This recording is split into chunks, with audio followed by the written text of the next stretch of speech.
mo pa ba ang una mong halik? Ito ba ay manamis-namis o mapakla? Ang malas mo naman. Mga yes, friend, it's me. It's your girl DJ Ganda Wanda. Kasama niyo na dito sa 101.1 Yes FM. Ngayon Tuesday pa lang.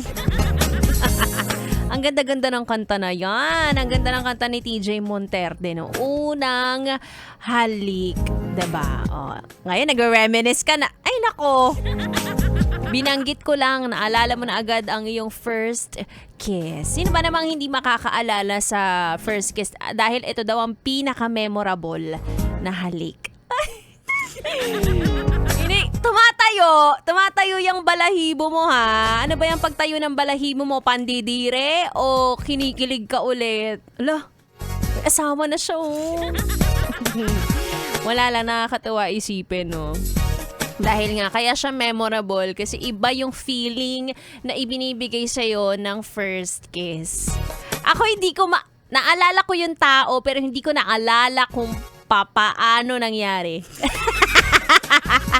Papaano, saan, kailan, at bakit ko ginawa yon.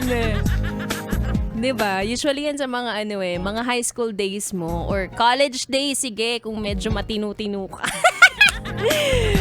Diba? Wala lang. Nakakatuwa isipin. Sige, i-reminisce mo ngayong araw na ito kung ikaw ay nasa biyahe, no? Wala kang maisip, wala kang magawa. Ay, alalahanin ko kaya yung first kiss ko. Patingin nga ako anong itsura niya ngayon. Landi. Ganyan yata kapag sumasapit na ang dilim. Kasama mo pa ako, diba? Ay, nako. Anyway, mga yes, friend, 3 oras naman ang binigay sa atin para sa ating chikahan. May chika ka ba? I-chika mo na yan para i-chika ko rin sa iba.